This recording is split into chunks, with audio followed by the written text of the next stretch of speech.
Welcome to Movie Cruise. I'm John Sweet.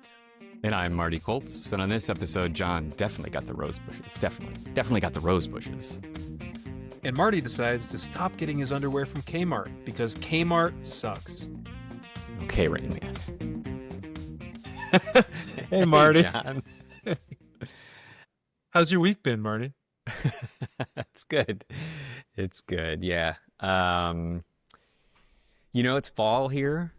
Leaves It's are fall here changing too. color.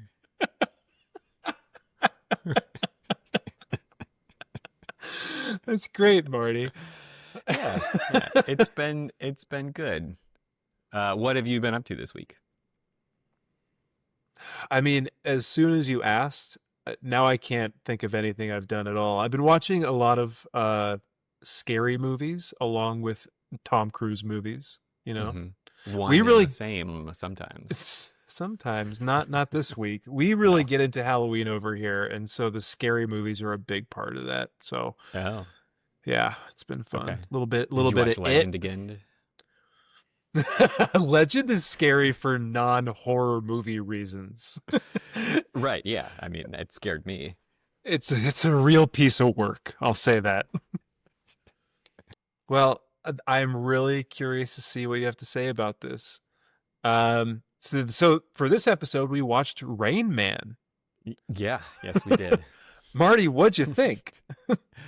I guess maybe if I could sum it up in a word. 30 seconds. Oh, one word. Okay. Go ahead. No, my opinion, I'll sum it up in a word. Bored. Really?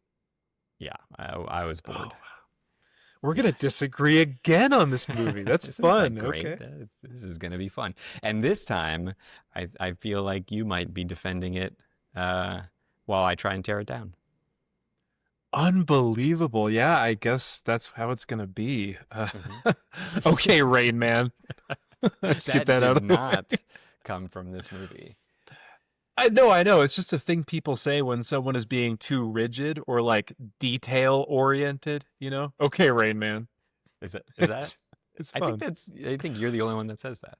No, people say it. Trust me. Sure. Okay, well, we usually kick this off with a 30-second synopsis. Yeah. Right? Yeah. And I painstakingly wrote one out and told you about it, which then you attacked me for. So Attacked is a big word. I didn't prepare one ahead of time. Yeah, so you were feeling guilty, perhaps? Not feeling guilty. Don't put those words in my mouth. No. And so you lashed out. Lashed out. Yeah. We could use a good, not couples therapy session, but podcast co-host therapy session. Yeah. I mean, that's what this is for me, generally. Okay. I don't get that kind of growth out of this personally, Okay. but well, yeah, I think you're in it because you're a fan of Tom Cruise, to win it. and so you just want to talk about I him didn't say and that. Never said that. him as an actor and the kind of things that he's done. And Okay. I'm Well, here why to don't we hang get out. to the synopsis that you prepared ahead of time, which is kind of cheating. But no, go ahead. I want to hear it. Okay, are you going to time it? Yeah, I'm ready to go whenever you are. Okay, all right. Tom Cruise plays Charlie Babbitt, an LA car importer. His business is about to go under when his estranged father dies. He learns that he has only inherited the family car while the rest of the money, $3 million, went into a trust. Charlie discovers he has an autistic brother, Raymond, played by Dustin Hoffman, and the trust has been established to support him. Charlie takes Raymond from the institution to get access to his share of the inheritance. The two spend most of the film getting to know each other while driving from Ohio to LA. Boom. That was 20 seconds. Only 20? Oh, man, I read it too fast. Honestly, it was the first time we've ever come under 30 seconds or even under 50 seconds. Yeah, I cut a lot. Okay. I got it. I'll give it to you. It was well written. It was well paced. It told the whole story. I can't improve on that. So I'm not going to try. Okay, good. Great. Okay, So- Rain Man. No, you're the one who gets okay, Rain Man. You're the one. So let's get into it. Okay, Rain Man. Yeah. Who's Rain Man? Rain Man is Raymond, his brother, so played by Dustin Hoffman, who he doesn't know about in the beginning of the movie. So he's unaware that he has a brother, right? Mm-hmm. Yeah. And only learns about his existence after his dad dies, and he kind of, I think he sort of, through dubious means, finds out that the trust has gone to the psychiatrist, right, at the institution. He's the the trustee or the administrator of the trust for Raymond. Yeah. And then he basically kidnaps Raymond to try and extort. I don't remember the psychiatrist's name now. Dr. Bruner. Bruner, that's right. Yeah. So he basically tries to, it's like extortion or use Raymond as leverage to get his share or what he thinks is he deserves from the inheritance. Which amounts to $3 million after taxes and everything, right? Yeah. I mean, that's the total. I think he first tries to get half in exchange, right, like as a ransom for to give Raymond back. Yeah, that's the premise of the movie. Basically, that's how it starts.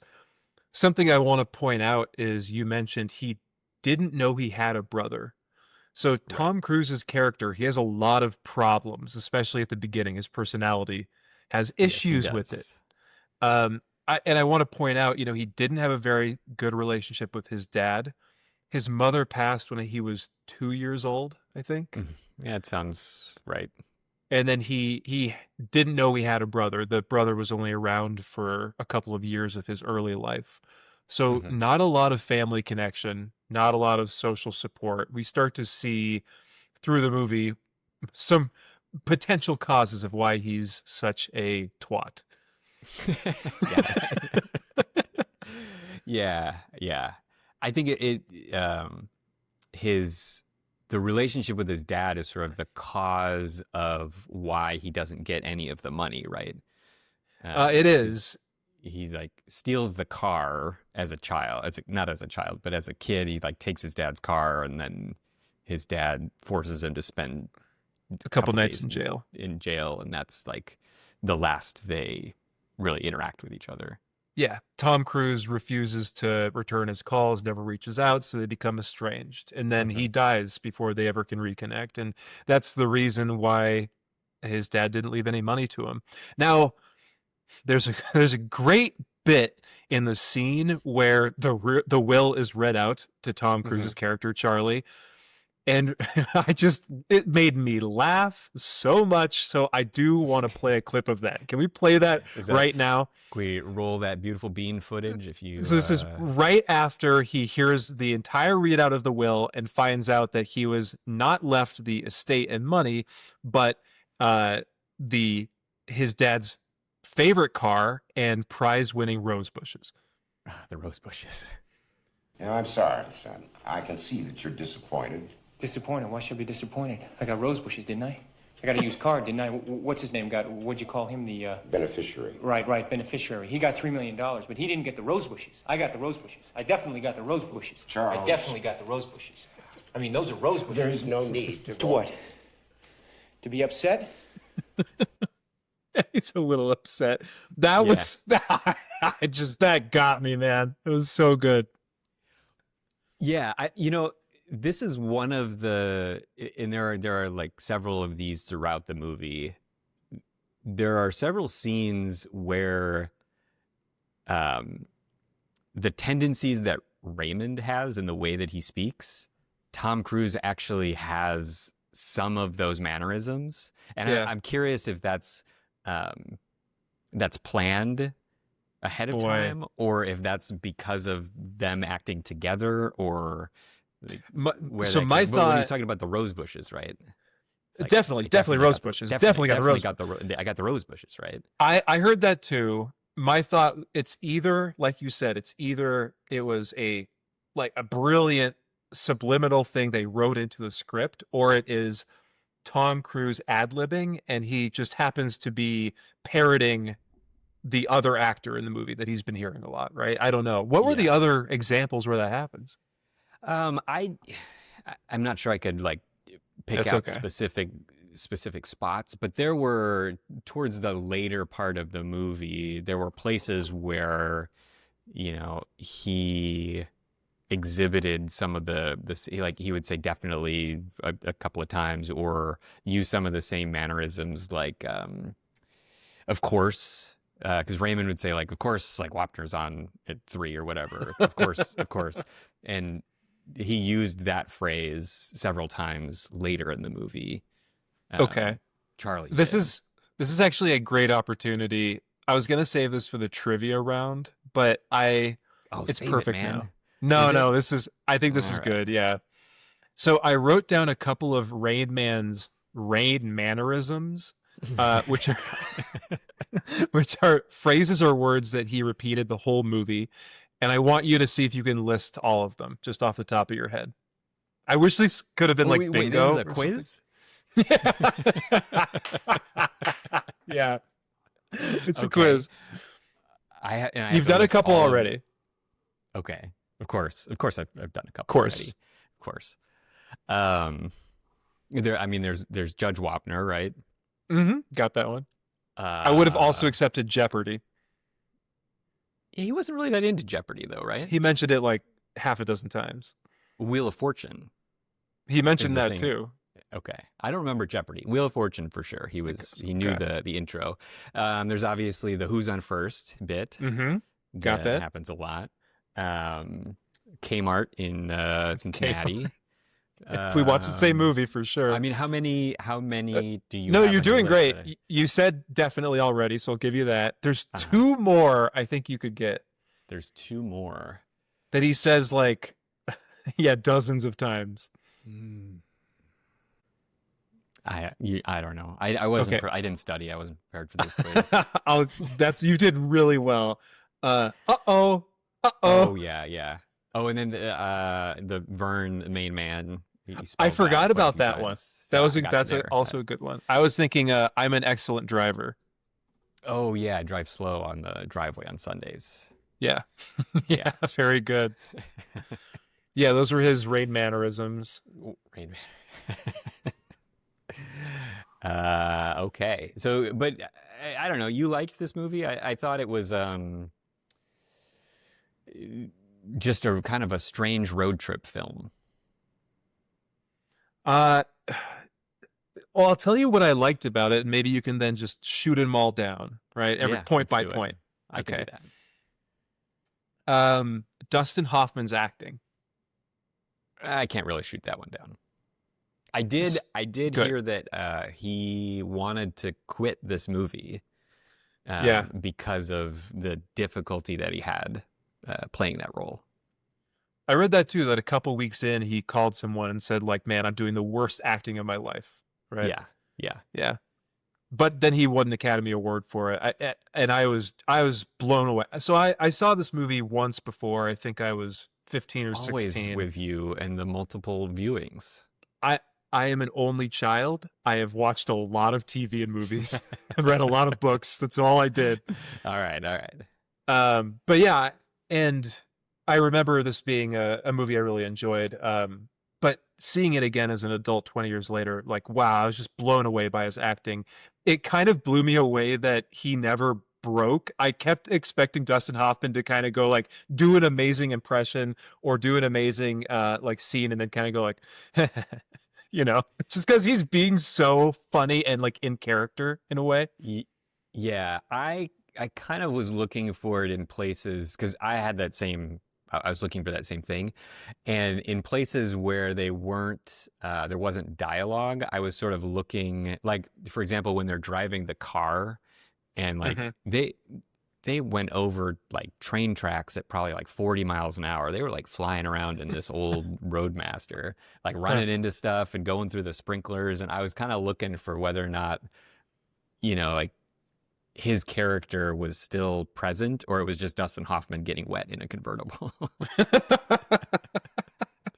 And did you see any breaks? Well, it's hard to tell if Raymond would have enjoyed like going through the sprinkler, because I think they went through the because he didn't like to. He always had to drive with the top down and would not go out in the rain. Yeah, right. Right. So like that, them going through the sprinklers and seeing that he sort of like didn't freak out. Yeah. You know, there's a little bit of but you don't know. There, you don't know the character well enough in that to predict. Just for context for the listeners, so after the will is read and he finds out that the money has gone to this psychiatric institution, he, as you mentioned, he breaks his brother out of there, takes him on the road so he can kind of hold him hostage for some of the money. And they end up, he tries to take Raymond back to LA with him, and they try to fly, but Raymond will not allow that. And so they have to do a long multi-day car trip. I mean, probably over a week, from Ohio to Los Angeles. Yeah. Yeah. That's where most of the movie happens. Right. Yeah. Yeah. As I eloquently put in the 30-second in your 30-second synopsis, it was really well prepared. Let me quote. The two spent most of the film getting to know each other while driving from Ohio to LA.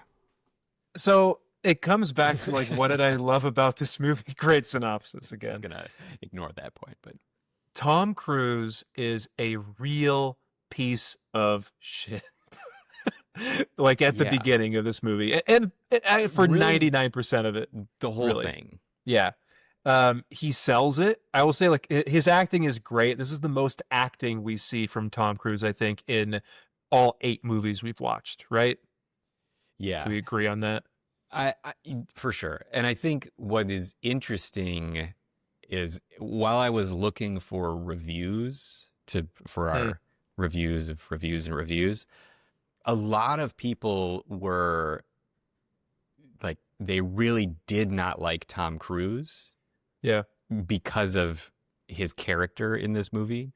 Yeah. And it's like, the question is, he was supposed to be a terrible, unlikable person, right? And he did a great job being a terrible, unlikable person. Yep. So like, does that point to Tom Cruise as being like a terrible, unlikable person, or a really good actor? Right. And I think a lot of his roles, he's sort of a jerk. Yeah. And I think people don't like Tom Cruise. Now I'm starting to sound like a fan. Because you are a little bit, yeah. He's actually like a jerk in a lot of the roles that he plays. Yeah. And he's very good at it. He is. He's easy to dislike in a lot of roles. I think, like, in some roles when he's like really like high spirited and high energy, he just has a face you want to punch. Like, especially in the early movies, you know, like very punchable. I'm thinking The Color of Money, you know, when he's like really proud of himself for doing a good job at pool. Or in like All the Right Moves, when he just really thinks he's hot shit. Like, you kind of want to dislike him, even though I don't. And that really came out. Boy, they capitalized on his unlikability in this movie for sure. Yeah, it's very rare, I think, for a movie to be so successful, because it won, you know, Dustin Hoffman won an Academy Award. It won Best Picture that year, where the main character is so unlikable. Like, I think a lot of times you try to position the main character as somebody who you can relate to, get behind, sort of get behind that character, and maybe they're surrounded by people that are unlikable and you sort of hate. But for the main person throughout, like, really 95% of the movie, he's just terrible and you hate him. Yeah. For that like have done so well. You see him over and over. It almost seems like he's willfully trying to not understand and empathize with Raymond. You know? Right. Raymond is not his brother in anything but name for 90% of the movie, and all of these mannerisms that Raymond has, all of his autistic behaviors and responses to stimuli and everything, Tom Cruise just sees it as an annoyance and even really suspects him of doing it on purpose to annoy him. Right. You know? Which a brother would do. See, I don't know. I guess I would do that to my friends. Yeah. Yeah. But so, yeah. and as the audience member, you know Raymond can't help it, and so to see Charlie, Tom Cruise's character, taking it personally every time is really hard to watch. You feel bad for Raymond, and you just feel like, God, this guy is irredeemable. You know? Yeah. Charlie's character. And I sort of expected him to have that shift where he kind of like goes from this fatherless, child who didn't really have a family and is against everybody around him, trying to get what, he deserves, to the brother, like learning about his brother. And like one thing that we haven't talked about is Raymond knows about Charlie. So Raymond is older than Charlie, and by a bit. Yeah. So Raymond like knows he has a brother, clearly had some love for his brother who was a baby. They used to like play together, and he was at home until their mother died, right? I think that was it. Yeah. So around when Charlie was 2.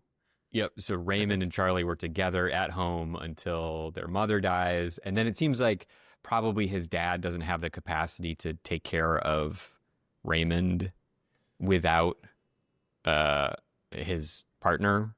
And so that's when Raymond gets moved to the institution where he stays. And so I just felt like the shift in Charlie was going to happen sooner than it does. Like he doesn't, I mean, I'm not sure it really until maybe the last 5 minutes of the movie does it really shift. I don't know. I mean, the scene. So there's a scene. So on this road trip, we see that Raymond is what they called at the time an autistic savant, meaning he has certain abilities with air quotes, right? And we can get into that more, but Charlie realizes that he can take Raymond to Vegas and they can count cards. While they're in Vegas, there is this really nice scene in their hotel room where Charlie teaches Raymond how to dance. Yeah. And there's a moment of real connection there, where Charlie is given the opportunity to do something good and for to no gain of his own, and Raymond is really happy. It's a really nice scene, and I do think that's where things start to really change internally for Charlie. The problem is Charlie is such a self-involved person that what he's getting from this building connection with his brother is not, I want the best for Raymond. It is, I want my brother in my life. I want family. I want to feel loved, and I want to be, feel this belonging that I have with him all the time, rather than, well, I can't take care of him with a full-time job, just like my dad couldn't. So I need to think about what's best. He doesn't get to that realization until the end of the movie. You're right. Yeah. But you do feel like you do sense real change in Charlie's character, Tom Cruise's character, I think, throughout the movie, going from a fast-talking POS in the beginning who makes his girlfriend wait in the car during a funeral like a dog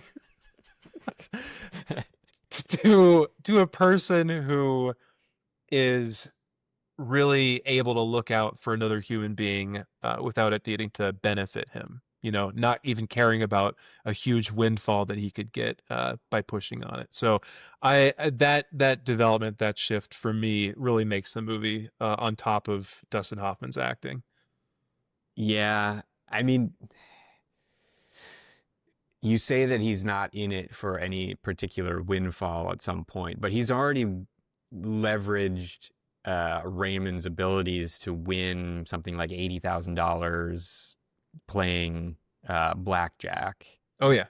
And I think there's still that element of what can I get out of this guy, right? Like he switched from, I can leverage this person to get my inheritance, right? From that to, well, now what can I use him for to make money and pay off the debts that I have for my failing car import business? Yeah. Don't get me wrong.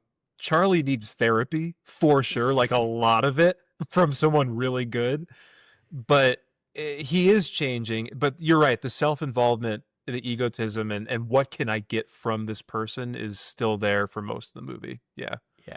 Yeah. It's not really until the last scene when they're kind of in the arbitration phase of whether or not Charlie should get legal custody of Raymond that I think anything substantive really changes in Charlie and his character, or that you see it, right? Yeah. To sum up, by the end of the movie, like I was saying, they form a bond. They really become brothers in more than name. And Charlie really wants Raymond to live with him and be his brother and have that experience of that relationship. But there's a scene right before the arbitration scene where Raymond gets up before Charlie, tries to make toast or something, sets off the smoke detector, and just has a complete meltdown. And you see in Charlie, Tom Cruise's reaction to coming out to Raymond screaming and batting down the smoke detector and getting rid of the smoke. He realizes he can't give Raymond the support that he needs unless it was his full-time job, even then, right? Yeah. And I sort of expected then you go into the arbitration and Charlie has realized that he can't do this on his own, so he's no longer going to fight for Raymond to come live with him. But then he goes into that like full on, I want Raymond to live with me and I think he should stay here. It's like, so he still doesn't get it at that point. You're right. He doesn't. I also expected that he would go into the arbitration saying, "You're right. I can't do this. I'm going to miss him, but he needs to stay with you." Mm-hmm. But I will say, I think in that arbitration, his argument is not, I deserve the money that Raymond has, but I want my brother.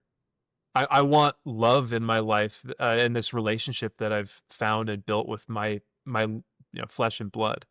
So I think his motivations have definitely shifted, and they're still self-motivated and not looking out in a objective way for his brother's best interest. But he's just in this desperate place where he wants his family. It's hard to not kind of feel bad for Charlie at that point and empathize with that.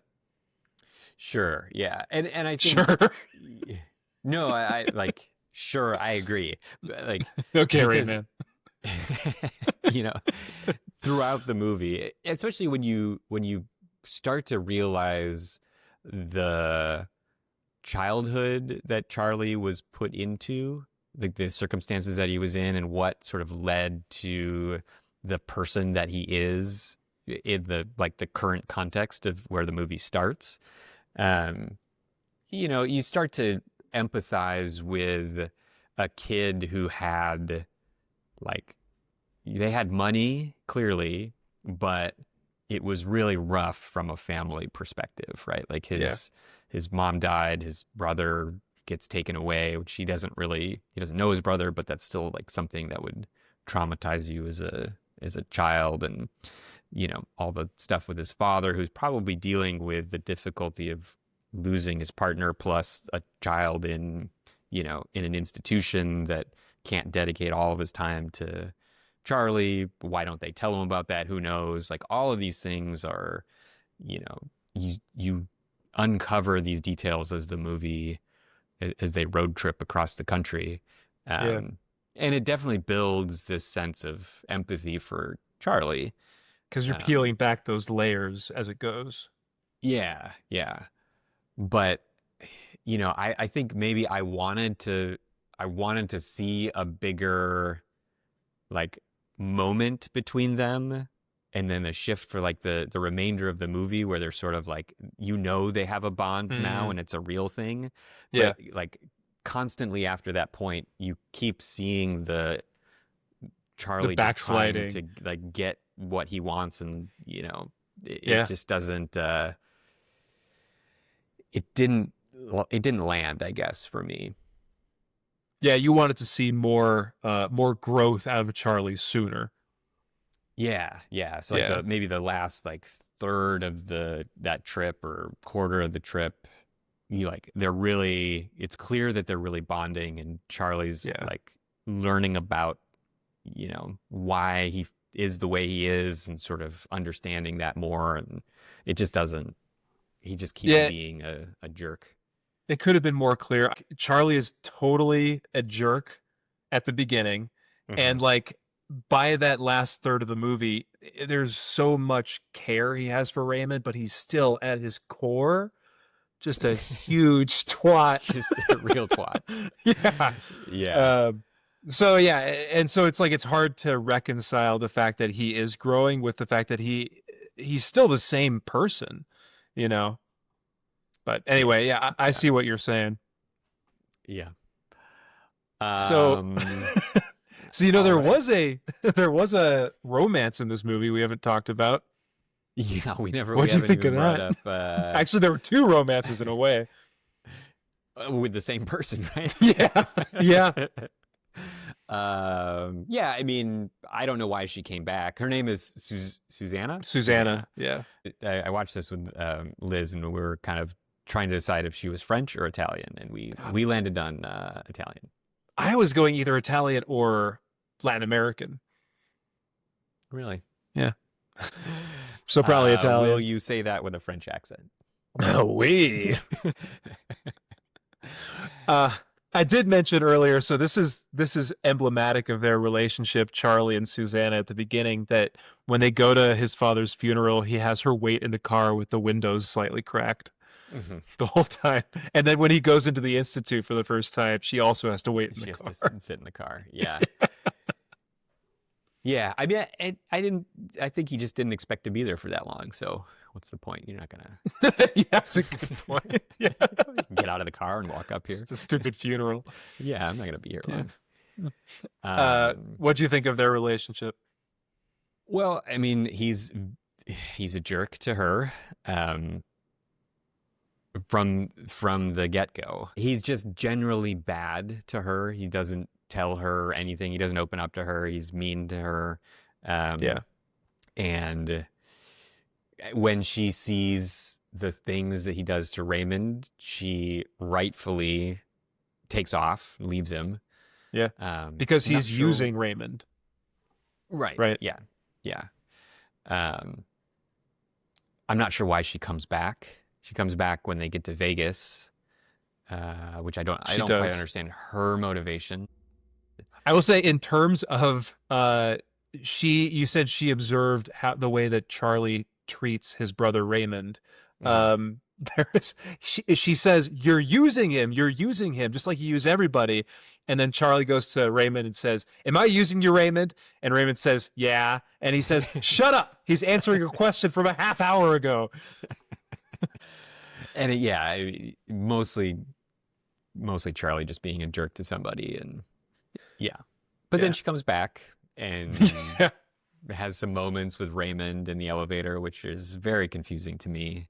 So we got to talk about it because, I was looking for reviews also before I watched the movie, and someone mentioned it, and it came back to me in a wash from the first time I watched it. What is this?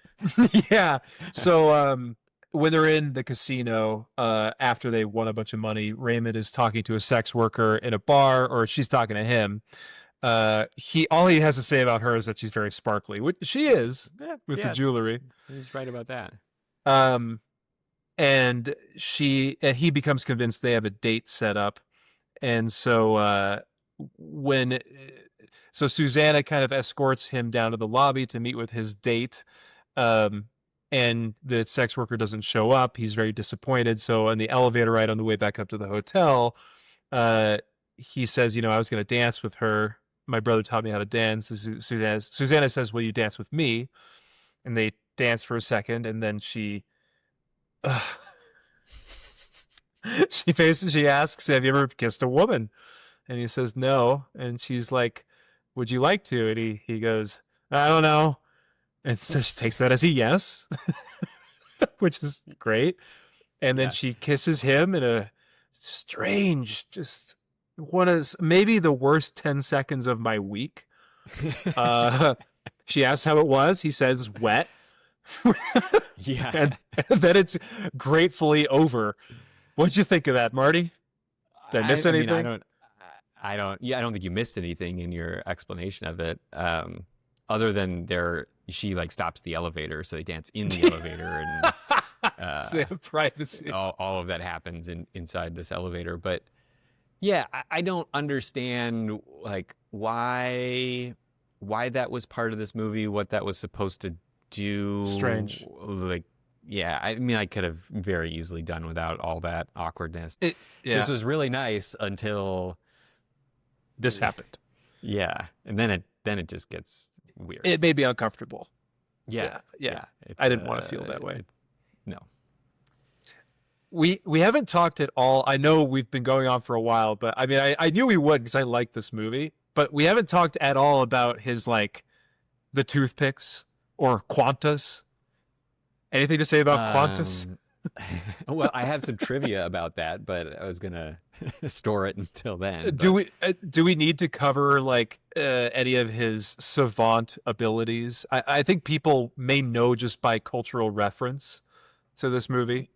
Yeah, and honestly, it like that wasn't all that important to the movie, right? It becomes relevant that he has some of these abilities when Charlie uses him to count cards to win a bunch of money. But the rest of the time, it doesn't do much. They don't like, Charlie doesn't help him sort of discover these talents and then find ways to apply it and like grow and like use them in any sort of useful way other than cheating at a casino. No, it seems like it's just like a plot device to enable Charlie to come out of debt, basically. It's like these abilities don't they don't really play much of a role in the overall plot of this. It's a really good point. Movie. So yeah, I mean, I culturally that this like Rain Man has these elements in it, right? That he's a savant and he can do things, and so going into it, I sort of thought, oh, we're gonna discover these things early, and we're gonna use them throughout our road trip for some purpose, right? And that could have been more fun, right? Yeah. So yeah, I mean, again, I think for me that like the movie did not land. Like the road trip part of it is just one stop to the next, and all that happens in most of these scenes is like Raymond annoys Charlie. Charlie gets out of the car. Hold on, I got to make a phone call. He goes into a phone booth. Calls somebody in LA, and then they get back in the car and they do it again. And then the next scene is like, holy crap, you're annoying me. We got to stop. I got to make a phone call. Raymond goes off and gets into trouble somewhere, like over and over and over again until you get to Vegas. And it's like, come on, like what you're doing? Totally right. I think that perspective of yours is a totally valid perspective on this movie of like being bored because you're just watching these things happen over and over. And my perspective is more like I enjoyed the ride. You know, like when when they get on the road and you find out that Raymond forgot to put on his underwear, they're actually in his pocket. But it doesn't work anyway because he needs the underwear from Kmart, and then Tom Cruise is like, Kmart sucks, you know, and then he eventually learns that. Or like the bit where they have to stay at a motel for like 2 days just because it's raining, and he won't go outside in the rain. And then Tom Cruise is like, will not go outside in the rain. I didn't even think about that. And Charlie says, you get wet just the same when you go in the shower. And Raymond says, yeah, but that's in the bathroom. And he goes, you know what? I can't argue with that. He's not wrong. It is in the bathroom. So I enjoyed the ride, and I like stories like this, and the performances were totally world class. So yeah. Neat. Right. Agree to disagree. Actually, disagree to disagree. I'm right. No, you're not right. Disagree to disagree. All right. Okay, that's fair. I didn't like it that much. I wanted it to be over. And okay. I wanted it to be over. Okay, Raymond. Yeah. I spent the whole movie wanting it to be over. And then when it ended, I was surprised. Were you like the ending, it sort of happens out of nowhere. It felt like such an abrupt, like, we don't quite know how to end this, so we're just gonna turn it off. So that's a really interesting point. And this might speak to like the whole way you received the movie of, you wanted more development and growth and more connection, like throughout more of the movie. Something that they said in the arbitration, or maybe Dr. Bruner mentioned it at one point, is, you're never going to have a normal relationship with Raymond. You're never going to get back from him what you're able to give him, and it's not going to be the kind of thing that you might be looking for.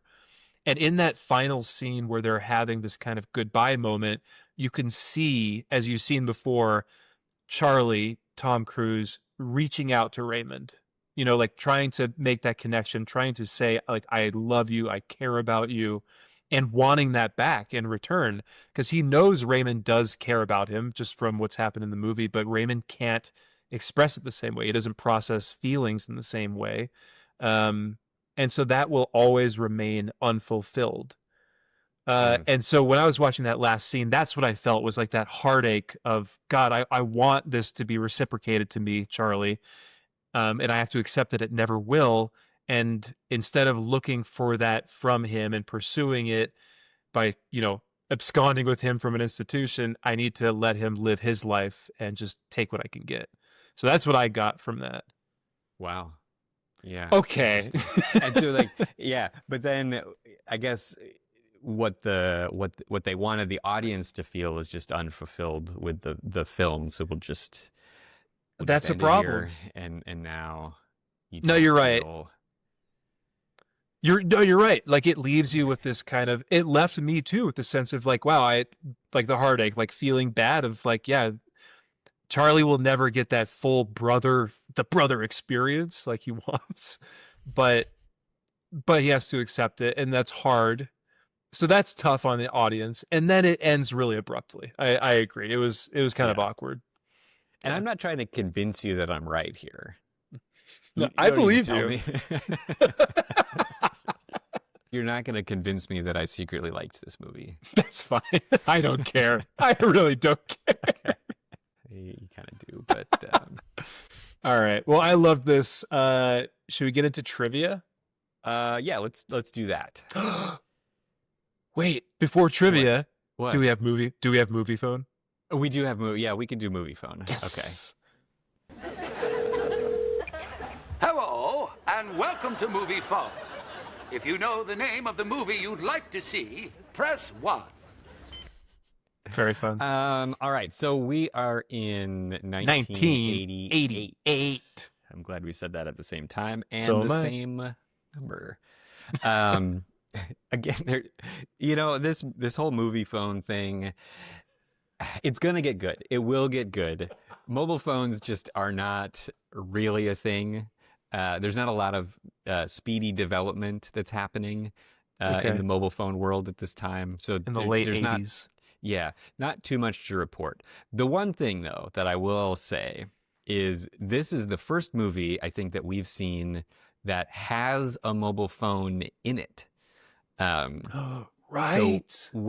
So Charlie and Susanna are driving to Palm Springs to have this weekend away in his Ferrari, and he gets a call on his car phone, which is mobile. It's a mobile phone to inform him that his father has died. I tried to figure out what phone this is. I would love to know that. Yeah, what I found out, what I learned, and I'm not positive this is true, is that the phone in the Ferrari that is shown is not real, because they did not install phones in. It was not a phone. A standard... Do you mean it's phony? It is a phony it's phone. A phony. So yeah, it seems like just a movie prop that they put in there to make Charlie seem fancier. That he had this, this mobile phone at the time. But was it modeled off of a real phone in circulation? Yeah, I mean, the closest thing that I could find is it was the Motorola 5000X. It's one of these phones that is like, it has like a brick as a base, and it's meant to plug into the car, and like it kind of looks like the one that he had in that car. But yeah, I was disappointed to find that it just wasn't probably not a real phone. That's okay. But we still have this Motorola 5000X announced in 1988. Is that the one you want to talk about today? Yeah, there's nothing really to talk about. It's a crappy car phone that comes in a box, and it looks like something. Boy, those buttons on it. Everyone listening should go look at this Motorola 5000X. It's got a function button. Right. Yeah. So it has functions that it include performs functions. Calling and you can turn and receiving calls. You can turn it off. Great. But I've looked a little bit in the future, and maybe if we get to I'm not sure what year the next one is, but there's in 89 there was a very interesting phone that has some features on it that I'm excited to talk about, but we're not there yet, so we'll leave that for the listeners to ponder about. Yeah, I don't know the year of our next movie. Even if it's 1990, we'll talk about the 1989 movie or phone. Yeah, movie phone. I've been trying to figure out when are we going to get to the phones that I recognize, the first phone that I had or that I've experienced, and I think it's going to be a little while. That'll be fun, actually. When we get there, maybe we can talk about the phones that we had. Right. Yeah. Yeah. The ones that could play Snake, and all that. I had, yes. I know exactly what you're talking about. That was the best. All right, trivia. All right, that's movie phone. Do you want to go to trivia now? Yeah, I mean, well, do you want to start with budget and box office? Oh, yes. Yes, we definitely need to do this. And I think I've learned... Okay, I love it when you guess. Yeah. You've not been successful in the past. No, I think I've learned from Cocktail about potentially what movies cost. And it's not on the order of 30 phones. It's more. Yeah, I was going to say, are you going to guess in terms of the number of $3,000 phones, or maybe just US dollars? We could do the conversion, but yeah, I'm going to guess. Okay. Budget for this movie. What did they spend? The budget for this movie, let me think. There was a old-timey car in it. Oh my God. There's Dustin Hoffman. Almost an airplane ticket. Almost an airplane ticket. Some of it took place in an airport. There was that little tiny portable TV that I wanted so bad as a kid. I know. That would have been at least $5,000. Yeah, probably. That's your budget right there. I'm going to go with, I forget what, 20 million. I think that's low. I'm going to guess higher than that. I'm going to guess over. Right. 25 million. That's pretty good. Yeah. I mean, you're getting the right better. Number of zeros at the end of it. You did great. You did great. I'm far less embarrassed than I was when I think I said 90,000 on Cocktail. Uh-huh. So yeah. Okay, what do you think it made in the box office? Let's just do non-adjusted at the time dollars. None of that matters to me in those criteria because it's just a wild guess. I'm going to go with 200 million. Okay. What did Cocktail make? Was it over 100 million? I think it was like 120. Wow. Okay. What did you just guess? I forgot immediately. 200 million. I think that's high. Like, I'm going to guess 400 phones. I don't know. I'm going to guess under 400 phones. 173 million. Okay. I mean, you win, but I will say, like, I win almost every time, but you are the one with the burden of pinpointing, like, ballparking it. That's harder. Yeah, I feel like your job is easy. You have a 50-50 shot, right? I don't know. I don't know about that. At chance, you would get half of them right. Yeah, but I get most of them right. So it's not so chance. far. It's only been like, this is what, 8 episodes in? If you want, next time I can flip a coin. Yeah, I would like that. Great. All right. Yeah. I didn't have much trivia except for my little Rain Mannerisms bit. Okay. I've got some good stuff here. I looked up Qantas, but I think that you'll be better at telling us about Qantas. Okay. So you don't have any other pieces here? No. I mean, Hans Zimmer did the soundtrack. That was notable, right? What else is Hans Zimmer? Because that I messaged you about that. He did Interstellar. He did a lot with Gladiator, Batman, Inception. He did The Lion King, Pearl Harbor, The Dark Knight, and Dune. Hold on, nope, not done. The Last Samurai, Kung Fu Panda, The Da Vinci Code, Top Gun Maverick, Blade Runner. Okay. Pirates of the Caribbean, Boss Baby. Yeah, Hans Zimmer is like I would put him on the sort of level as like John Williams. John Williams for sure. Yeah. In sort of I mean, he did the Boss Baby movie. Oh right, yeah. I mean, come on. Not anybody could do that. That's a good piece of trivia. Yeah, that was impressive. And the music was great throughout. I mean, it definitely matched what was happening, I guess. Yeah. I guess that's Kokomo. The criterion. Well, it's no Kokomo. God, well, I mean, the Cocktail score, as we know, was written in a weekend. So, fair. So, okay. There's a scene where I think Tom Cruise has gotten wise to the fact that if he goes into a phone booth without bringing Raymond with him, he will get in trouble, right? So he brings Raymond into the phone booth with him, and he farts, right? Raymond farts, yeah. Yeah, Raymond farts in this phone booth. Apparently, that fart was real. And they kind of ad-libbed that whole scene in the phone booth. I found there was a Reddit thread about this, and some of the comments about this were pretty funny. They said, this is crop Dustin Hoffman. This is a form of methane acting. Oh my God. The last one was Hoff farted, no relation to hoof hearted. Jesus. So that was good.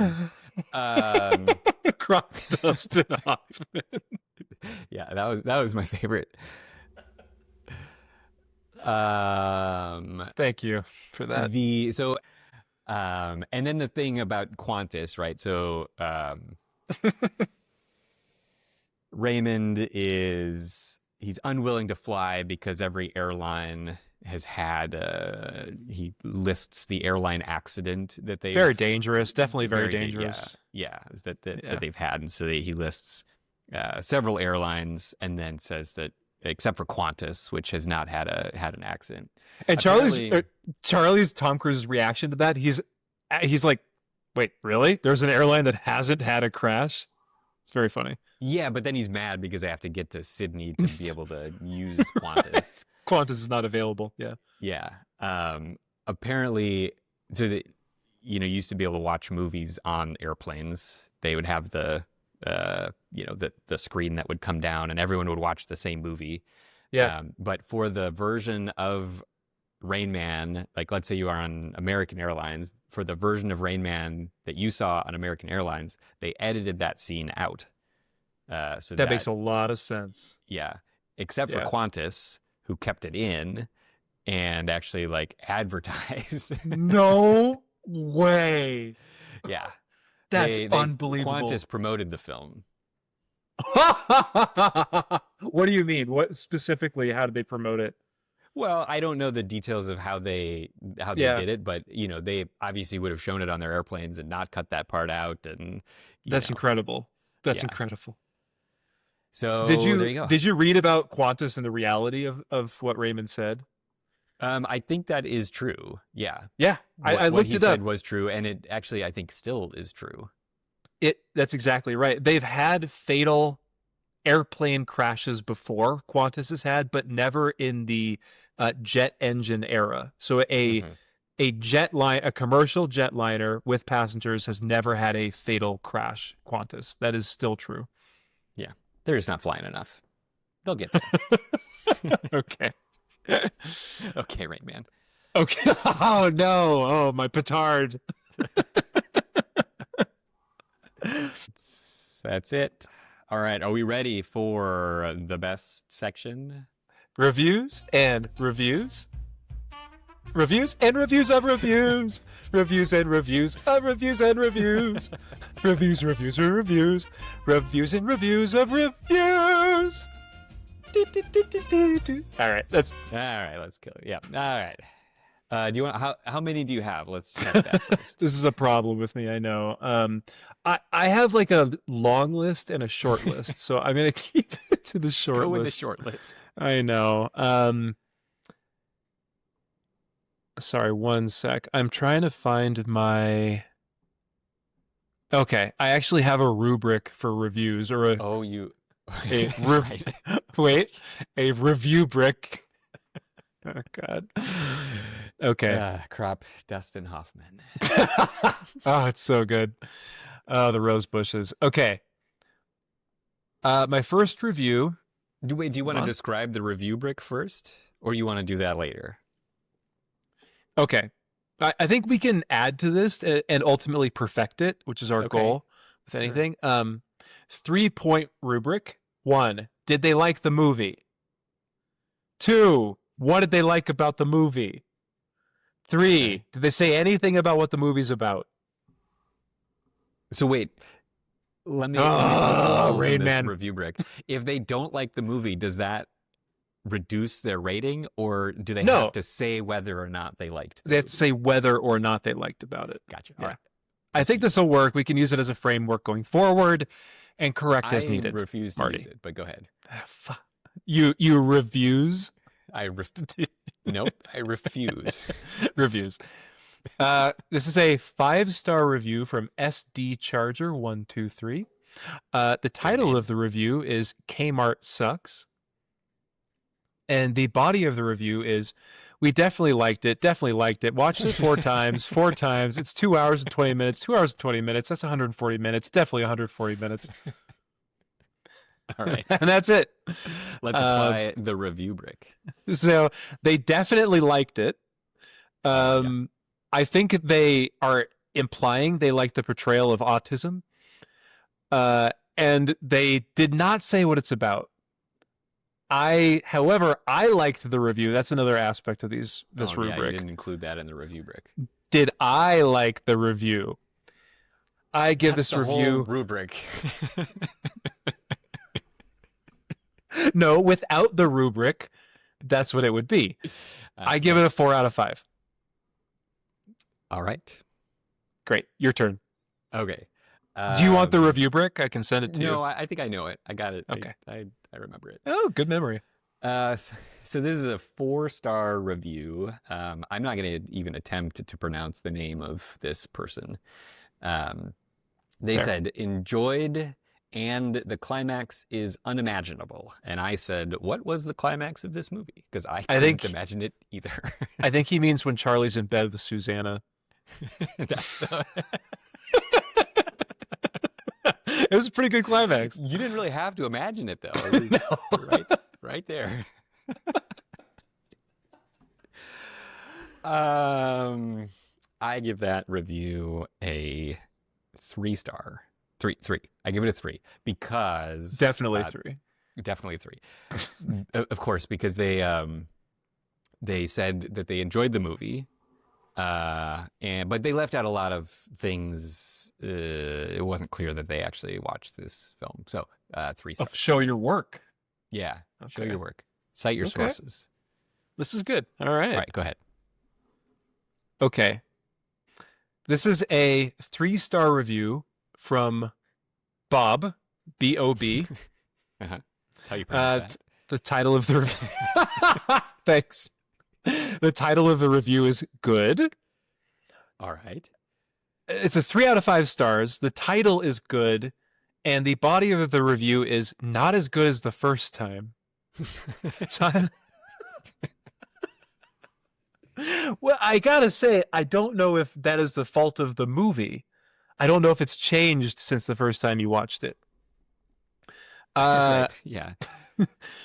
So did they? Okay. I gotta say, this review gets a 2 out of 5 stars, mainly because I didn't like it. You're just shooting from the hip here.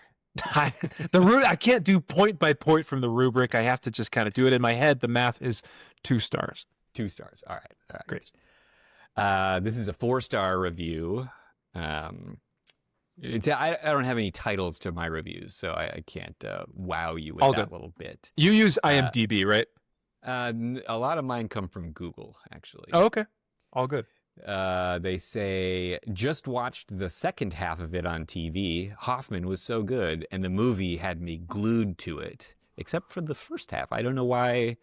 Have you seen the first half of this particular movie? Well, my immediate reaction was it was playing like on linear TV, and they just jumped into the middle. That's when it was on. The second half. Yeah. Which is enough to go like, I don't know if they've just watched the second half or I just watched the second half. Oh, okay. Okay. Hard to tell. Again, not clear that they've seen the whole movie. So that takes some points off.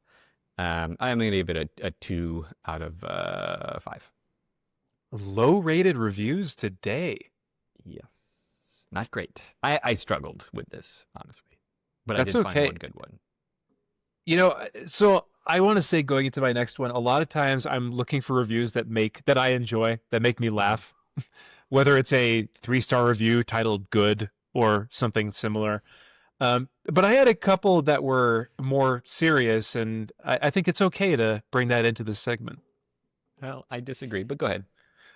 I agree to disagree. This review is from Nunya. And I think that's as in Nunya Business. I'm sure it is, yeah. Clever.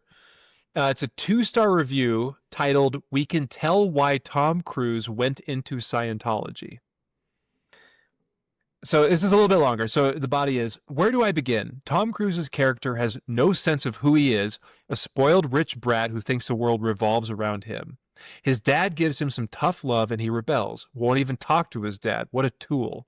His girlfriend seems so much more mature until she tries to kiss the autistic brother in the elevator. That is just so not needed. Dustin Hoffman is the star of this movie, the only redeeming quality and bringing notice to the autistic community. The story seems to end on nothing. You agree with that? Mm-hmm. The writers should be sent back to elementary school. The director, if he wasn't, should be blacklisted.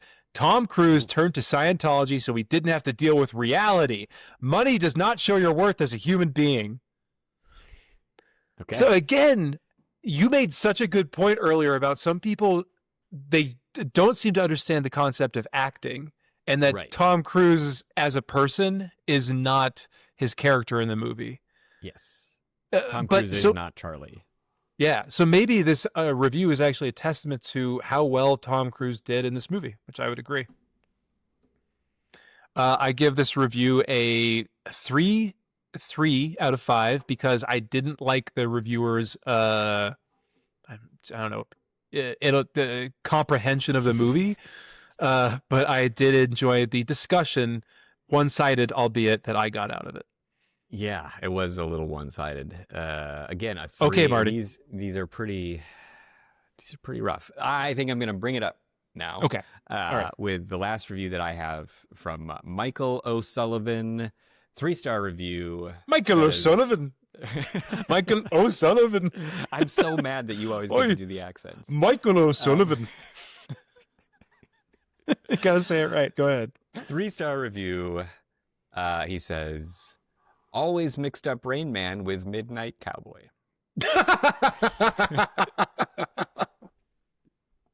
Wait, how many? What was the review score? 3 stars. That's it. Okay. So really unclear if Michael came here to write a review for Midnight Cowboy and mix that up. Did Michael watch Midnight Cowboy and think it was Rain Man? Did he watch Rain Man and think it was Midnight Cowboy? It's leaving a lot unknown. But either way, Michael decided, I'm going to go onto Google, find the form, and tell everybody that I'm confused between these 2 movies. My opinion of this movie is that it confuses me. No, is that I get confused. Sometimes I think it's a different movie. What's your review of this review, This is Marty? a 5-star review. This is great. I like the kind of the go-getter attitude that I'm just going to tell everybody. I'm going to open up and say sometimes I get confused. I think it's just, I like it. 5 stars.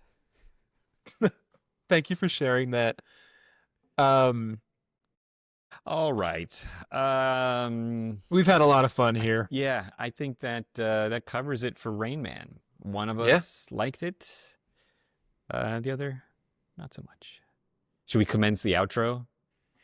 Yeah, should we? So you want to officially commence? Oh, okay. Yeah, we're going to commencing the outro. Disembarking from the movie cruise. I just want everyone out there to know that we really appreciate you listening. I hope that you like and subscribe. But I do want to stress, if we didn't stress this enough last time, please don't leave any negative reviews. They're hurtful and it makes me cry. So please, only positive reviews, ratings, mentions. If you even mention it to your friend and we never hear about it, I want that to be positive. I want you to also tell people that you liked it and that they will like it too. So like and subscribe. Do I have to say any of that again? No, but I think even if the reviews and the comments are negative, that won't change whether or not we do this, and we will continue to do it. We'll do it faster, and we'll make them longer if you are negative about your review. But also keep in mind, we really don't want any negative reviews because of what John said earlier. The pain. It hurts our feelings, and we really don't appreciate it. So on the one hand, it's humans. We are. On the one hand, it's emotional torture. On the other hand, it drives us to succeed. So take what you will from that. And what you should take from that is do not leave negative reviews. Positive. 5 stars. Only positive reviews, please. Think of it this way. We are the Uber driver. We are the cosmic Uber driver taking you to your destination, which is entertainment. And we did a great job. And you could tell we could use the money. Give us 5 stars. Goodbye. We love you. That's not Hi, Pat.